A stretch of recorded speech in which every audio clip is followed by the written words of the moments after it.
Good evening, everybody, and welcome to RFL. I'm Richard French. We have a busy show ahead of us here. We're going to take a look at the fallout from the retirement of Paul Ryan, why the House Speaker stepping down could have a major impact in the November elections. Also, we'll be joined by Iraq war vet Captain Mike Lyons. He's here about the situation in Syria and really, are there any good options in front of the president? And then we will head to D.C. That's where a whole lot of people are uneasy about Jim Comey's coming book. We'll have the excerpts plus developments today, as usual, as it relates with the president. But today we're going to start with something a little different. It's a solemn commemoration. Today is Yom HaShoa, Holocaust Remembrance Day. It coincides with the anniversary of the start of the Warsaw ghetto uprising in 1943. Today, it is a day to remember because the number of people who saw it firsthand, there are a dwindling population. It is estimated that only 400,000 Holocaust survivors remain, and most are in their 80s or 90s. Plus, as many as 25,000 of them pass away each year. And here's yet another reason why we must never forget. More and more people, it turns out, don't even know exactly what happened. Now, the Conference on Jewish Material Claims Against Germany, they just did a survey of young Americans, and listen to these numbers. The results, at least shocking to me. 22% of millennials have not heard of the Holocaust, or they're not sure whether they know what in fact it was. 2/3 don't know Auschwitz was a concentration camp, and more than 2 in 5 said fewer than 2 million Jews were killed. Of course, the number is more than 3 times that. Now, around our area today, people commemorating both the day and also trying to educate people on the horrors of what happened. Well, last night in Briarcliff Manor, people gathered to remember those who perished and heard from survivors. This man survived Auschwitz and the angel of death, Dr. Josef Mengele. A lot of people know about it already, what happened in the Shoah. They are fully aware of it. I just relate my personal experiences as Dr. Mengele's twin, because I survived only because I'm a twin. I was in the line for the gas chamber when Mengele pulled me out. He didn't save my life. He just kept me alive for his own stupid, idiotic experiments.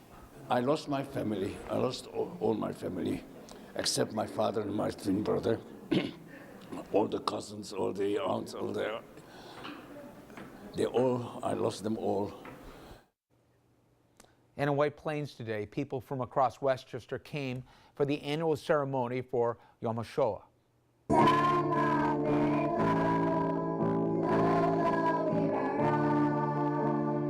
I was 7 years old, and my parents were killed right in front of me.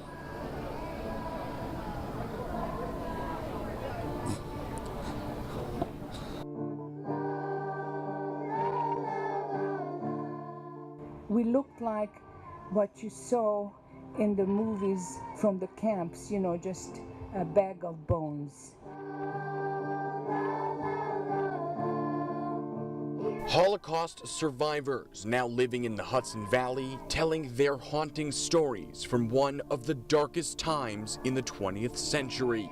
We remember the 6 million who lost their lives for the only reason because they were Jews. On this day, the Jewish community gathers to say we will not forget what happened and never again will we allow it to occur.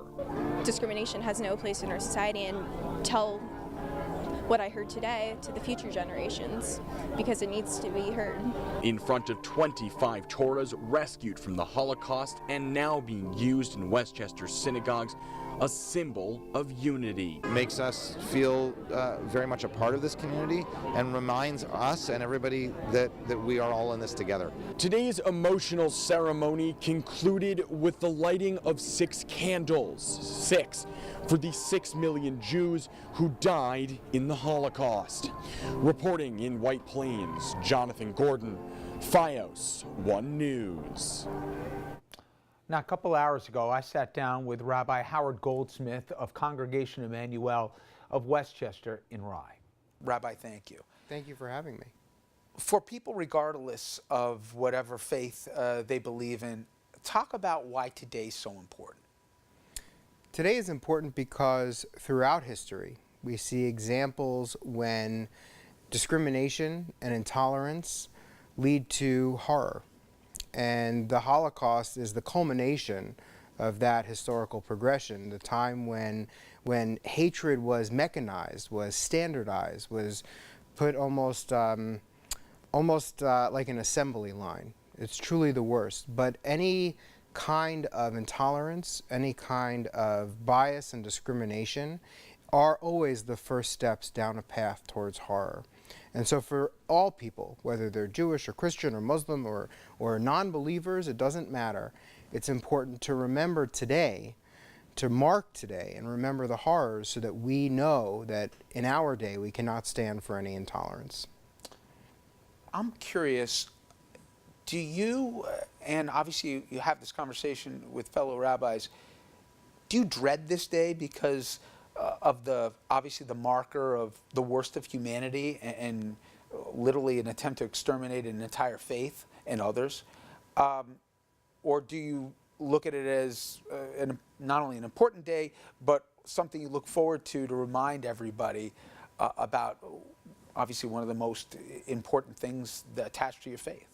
So it's not a question, I would say, of dread or looking forward to. I think the role of clergy often involves walking with people in difficult times and helping people to create meaning out of seemingly meaningless or overwhelming events.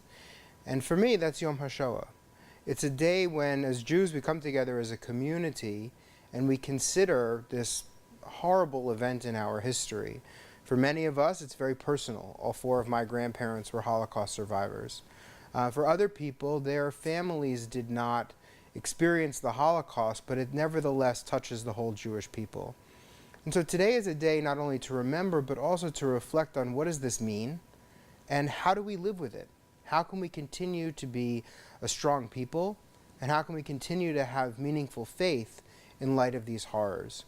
So it's not a question of dreading this day or looking forward to it, but as a rabbi, it's my responsibility to give my congregants and other people who look to me for guidance to help them understand how to process an event like this.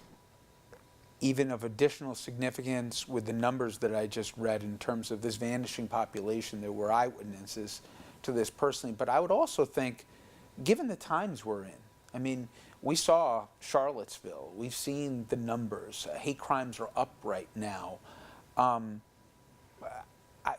There's a risk to forgetting. It's, Charlottesville was terrifying. Having Nazi salutes on American soil and seeing that being tolerated and defended was truly horrifying. And today shows us where that kind of thing can lead. Look, it's very important to remember that this is not Germany of the 1930s. We are not in a time when there is government-sanctioned anti-Semitism here or anywhere in Europe. And I think that that's an important thing to remind ourselves. Nevertheless, we also cannot forget that hatred and anti-Semitism have real consequences. And we see that right here in Westchester. I know that last year there were swastikas on the Bronx River Parkway bike path. And our county responded immediately and investigated it. But these things pop up. The FBI recently released its hate crime statistics, and for another year, the Jews were the number one victims of hate crimes based on religion, of any other religion. And so here in Westchester, we're lucky that we are very integrated in the community and very accepted, but we can't forget that this is something that we need to be vigilant about.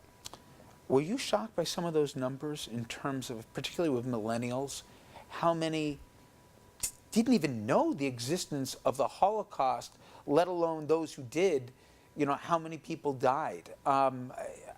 Troubling to say the least, but I was shocked at least. I'm shocked by those numbers. I couldn't have imagined that so few people knew or understood. But as we move away from it in terms of history, it becomes more like ancient history.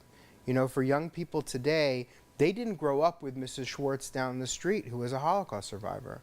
For them, they're learning about it more and more from books or from movies, which is the same way that they learn about World War I or the Civil War or other historical events that many of us don't feel a real personal resonance with.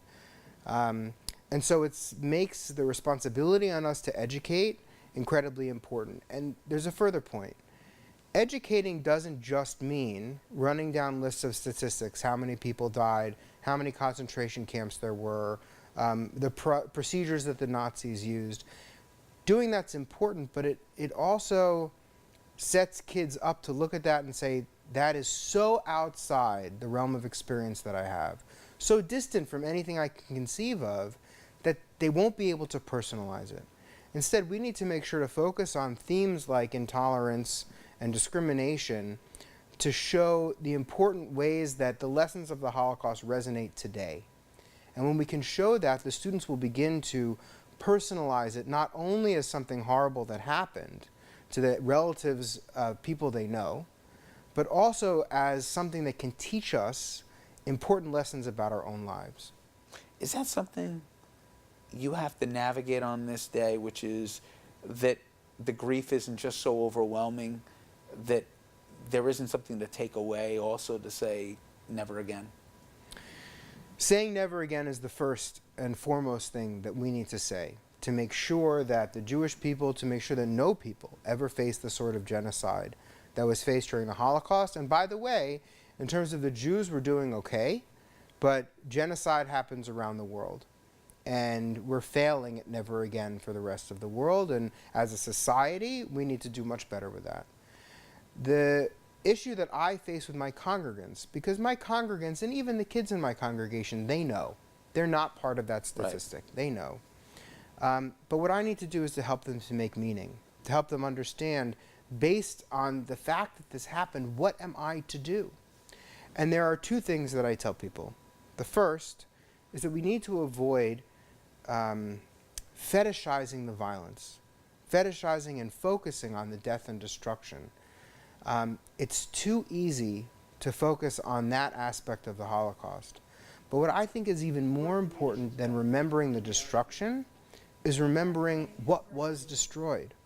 Remembering the lives of people who had values, who had families, who had passions, who had dreams, to go back and to learn about those things. The Jewish communities that existed in an incredible diversity, from Orthodox shtetls in Poland to secular Jews in Germany and everything in between.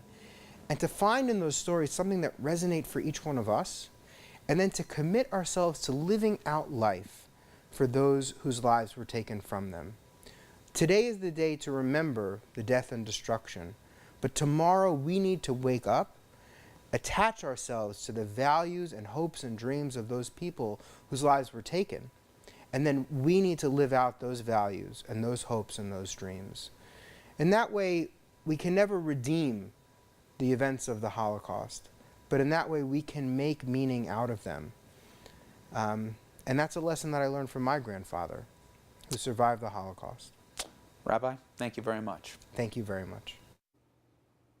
And thank you, Rabbi. We will leave you now with the scene in Israel to commemorate what happened. A siren blares and the country comes to a complete standstill.